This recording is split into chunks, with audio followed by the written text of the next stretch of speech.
that was a fascinating dig down into the opportunities in the mid-market sector, and I thank everybody for that. We're now going to do something a little different. We're going to do a one-on-one conversation, which brings me back onto the stage, and we're going to meet somebody who really is part of something extraordinarily exciting and possibly disruptive within this industry, because he is a key player in a company that doesn't have its origins in Europe or the United States or indeed in the Mideast region. It has its origins in India, and it's doing something really quite innovative and different with hotel management. So please give a very warm welcome to Abhinav Sinha, who is Global Chief Operating Officer for OYO Hotels.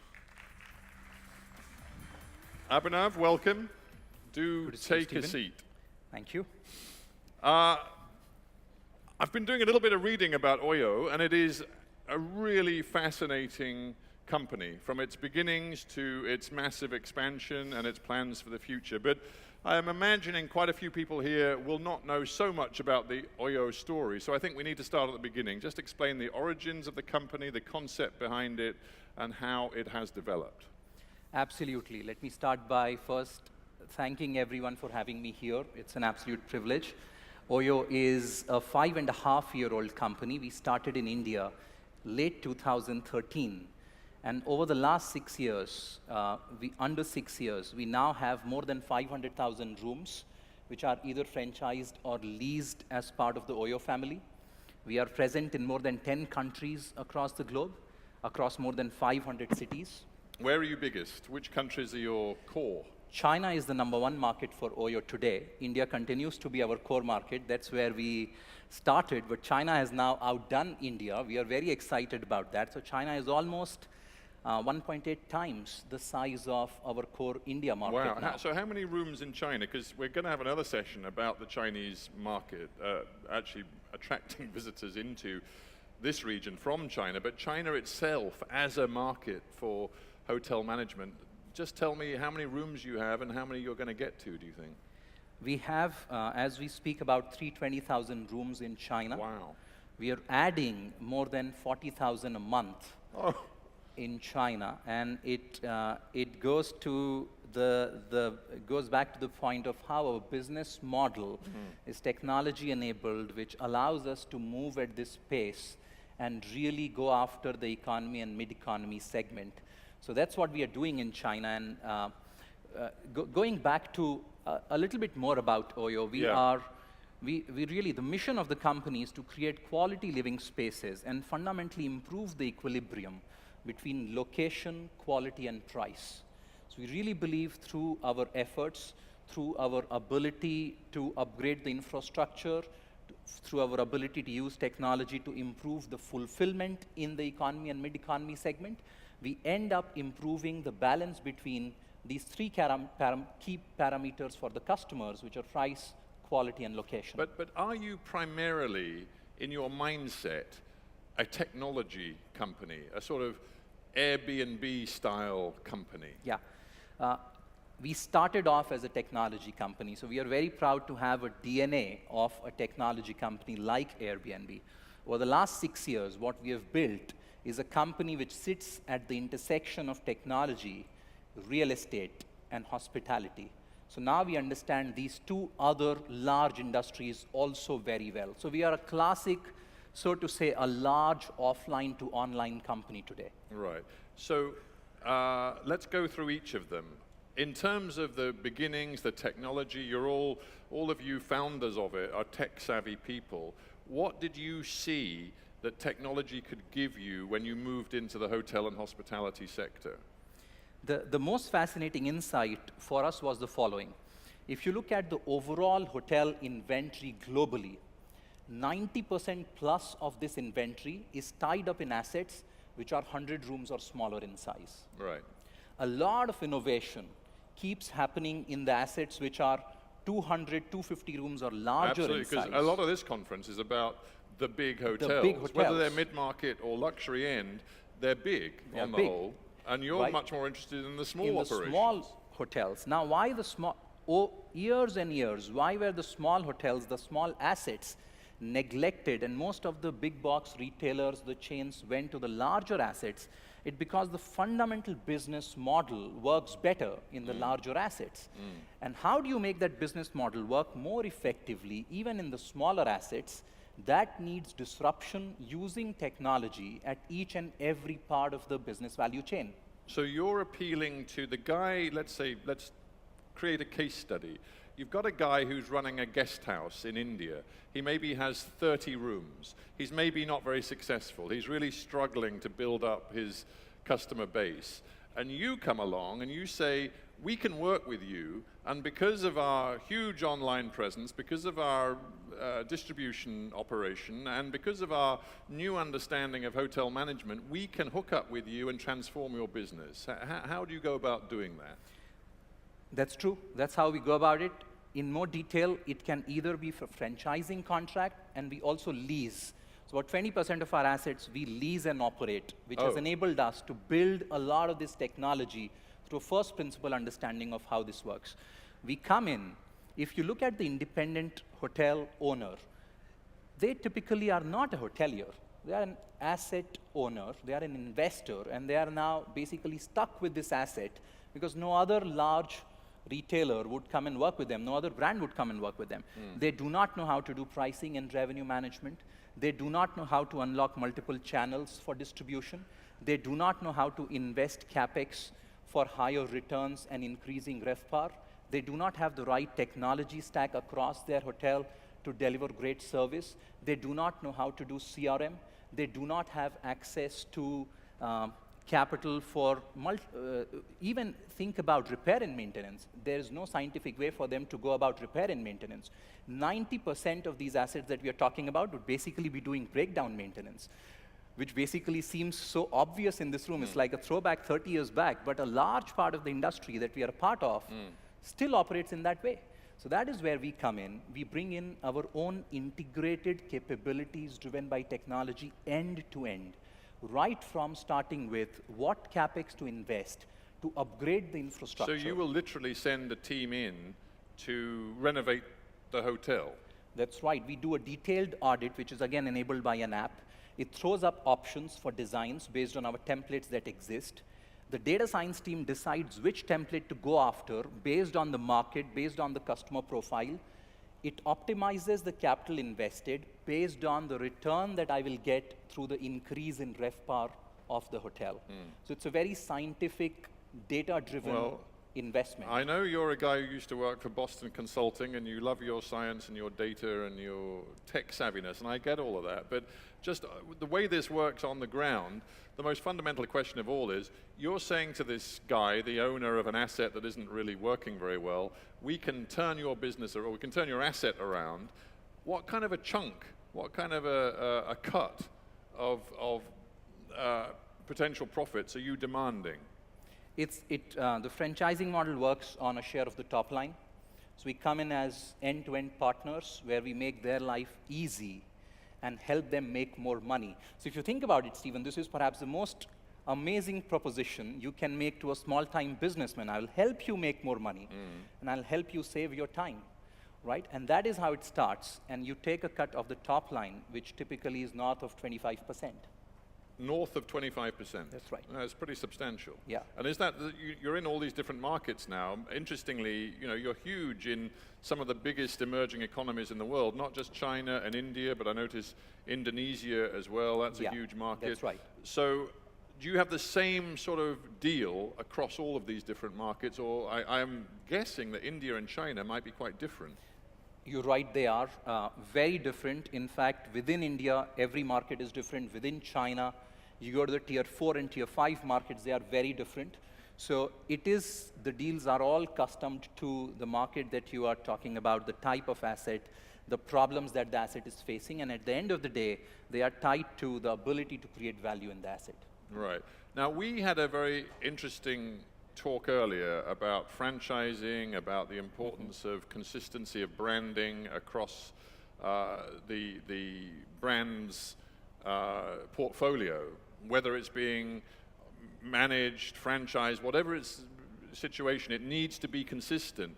So if I'm visiting an OYO hotel in an urban environment in China, a rural environment in China, then in India, then in Indonesia, am I finding the same product and a real level of consistency?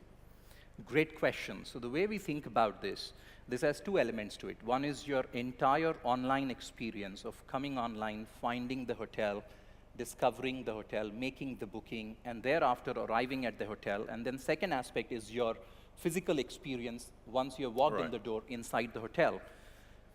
We have a very powerful distribution system. Our app powers about 80% of our distribution in India and a significant portion in some of the other markets that we operate in.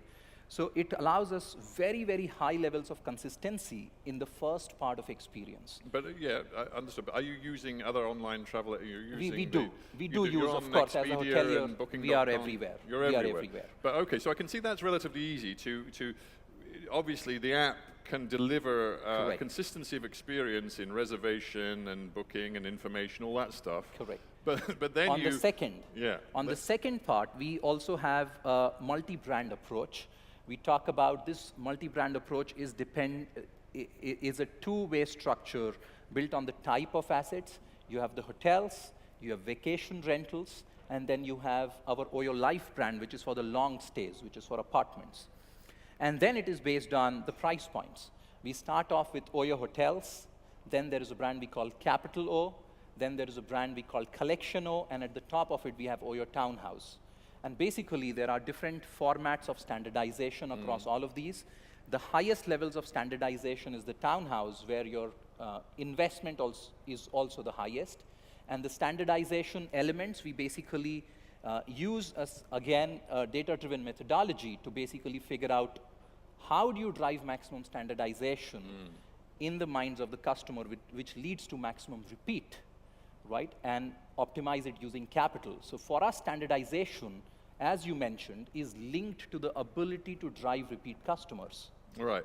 And you're saying you do that a lot with data and computer power, but in the end, this is about human beings as well. That's right. So you need teams. I don't quite know how you do this, but because you've got such a spread of small hotels and guest houses and residences in your portfolio, how do you keep tabs on their capacity to deliver the standards you expect? What kind of systems do you have in place on the ground involving real people to check up on your portfolio? It is such a smart question. Let me give you a very real example. We have about 1,400 what we call OYO captains. These are people on bikes or in cars, and these are mobile auditors on the ground. They move around with their OYO app. It's called the Krypton app. Our captains live in Krypton. And every day, it's like the Uber driver. They get up in the morning, they fire up the app. The app tells them exactly where to go and what to do, what to audit. The audits are then based on a lot of data, which streams in, basis feedback that customers like you are providing when they check out, which is at a room level. The most fascinating part, if they go and audit a hotel, for the next 1 week, based on the feedback I receive in the rooms that they audit, their audit gets a score. So you're also able to see who's a good auditor. You're auditing your auditors. You are auditing your auditors. And it's a super efficient system which you can't basically run. To your point, you cannot run this at the scale and the speed that you want without technology. Yeah, no, it's absolutely fascinating. And the big boys, as we call them, maybe could learn a thing or two from the way you're doing things, which brings us to the point, the overarching concept, what we wanted to put you on stage and tell us your story, because there is a question of whether the model you are pursuing, which was born in the emerging economies, but which you clearly want to move across the world into the developed hotel and hospitality economies as well. How disruptive do you believe your approach can be to the status quo? It can be really, really disruptive. And here is our understanding of the developed markets. Look at the UK and look at the US. I will talk about these two markets. We are already present in the UK, and I will share you some data about the US, which is all public data. If you look at the independent hotels, which are not part of any large franchising operations already, That is the fragmentation that we are talking about. That number in India and China was north of 96, 97%. Yeah. In the UK, it is north of 70%. Is it still? Yeah. Yeah. 70%, and that's not bad at all, right? And it's a very mature market. And you want to get a real chunk of that 70%. Yes. So it's a very large market. The market still has a lot of fragmentation. From the supply side, the owners, the asset owners of this 70% fragmented assets face exactly the same set of problems that an asset owner in a developing, emerging economy of China or India would face. And that is why we are pretty, it's still early days for us everywhere. But we are also seeing significant traction in the UK. In the So UK, tell us, okay, because it's interesting, Yeah. and then we can talk about this region and how you would see your development going in this region. But in the UK, a developed economy with obviously a very well-established hotel and hospitality sector, I don't know how many years you've been in the UK, how many, 2 or 3? Or less than one. less than 1. So what kind of reaction are you getting? How's it going? It's going really well. In the UK, we are adding about 100 hotels a month now. Wow. So it's a pretty fascinating And what's pace the for average us. size of the hotel you're working with? About 30 rooms. Yeah, so pretty small. So you were right. Yeah.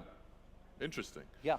And you can really see that taking off and becoming a big part of your portfolio in a developed economy like the UK. Yes, absolutely. And fascinatingly, using the same set of capabilities, core capabilities, driven by technology that have emerged for us from the countries that we have operated in so far. Of course, they need a layer of customization on top to make it as efficient as we would like. So let's bring it to this region then, because we just heard the fascinating discussion of all these players in the mid-market, all of whom said that, you know, their top 3 or ambitions and opportunities that they see right now. I mean, maybe they were saying it partly because they're at AHIC, but they were talking about Ras Al Khaimah, they were talking about Saudi Arabia, various places they see in this region that offer huge potential. So with your concept, which is fascinating to me, it's got a lot that's quite innovative about it. How do you see the potential of this Mideast region and in particular UAE? We see a lot of potential. We are already present in the Emirates as well as in Saudi Arabia, in 7 cities in Saudi Arabia now. We see a lot of potential. There are significant number of assets which are independent. The asset owners who are hoteliers as well, doubling down as hoteliers, face a lot of these challenges, starting from the technology that they have to use at their assets, to the challenges of pricing and revenue management, to the challenges of, as an individual owner, not having the wherewithal to manage multiple distribution channels. But more importantly, we have also seen that the ability to use capital in a very smart way to construct something which has the highest return on your investment, that is one of the most interesting ways where we are adding a lot of value in this region already. To put it bluntly, in the end, for the consumer, it comes down to the equation of cost versus quality. I mean, do you believe that you can undercut the big boys, the brands that, you know, have been on this stage and that we all know so very well? You can undercut them, offer your own differentiated brand, but offering a quality at a better price than they're doing it. We definitely believe that the market is so large that we need not even worry about whether we have to undercut them. But we really believe that we can improve the equilibrium, what I started with. We can improve the equilibrium for the customers between location, price, and quality, which is basically at any given location, using our business model, we can provide similar quality with lower price. You can act very fast because you're not actually building hotels. Right. You're turning around assets which perhaps have been underperforming. How far can you go? I mean, if you say you got roughly 500,000 rooms now, I mean, what's the limit to your ambition, your vision for growth? We have talked about it publicly earlier, so I would mention this. And we really aspire by 2023 to build the largest hotel chain that humanity has ever seen. I love it when we come out with a really big ambition. Okay, so yeah. So we are really committed to that. We believe it will make life easier for a lot of customers across the globe with better quality living spaces at the right prices in more cities than what we are present in. And it will also help us take our model to a lot of asset owners, delivering higher yield on their assets and making their life easier in the process with less investment of their time. Right. At what point are you going to be bought out by Airbnb? Airbnb is a great partner. We I should see say Airbnb now have a stake. They That's have right. an equity stake in your company, right? That's right. That's right. What they do. percentage right now? It's a very small percent. How much? It has not been discussed publicly, so can't talk about it, but it's a small percent. Well, we're amongst friends, so feel free. But you're going to get, I mean, you're going to end up a very rich man, but you're going to lose control of your business, because that's the way these things work. Well, I think the key is to have control and to have a very clear vision. I think what we have seen while building a company, control is always with the person who has the vision and who has the execution all under control. So our management team is very focused on having a clear vision and having clear control on the execution. And both of these are very difficult to do in a dynamic changing environment. It's fascinating stuff. We like to bring innovative ideas to AHIC, and I think, Abhinav, you've succeeded in delivering one for us. It's a really interesting model for the future. Thanks so much. Please give Abhinav Sinha a very warm hand. Thank you, Abhinav. Thank you. Thank you. Great to see you.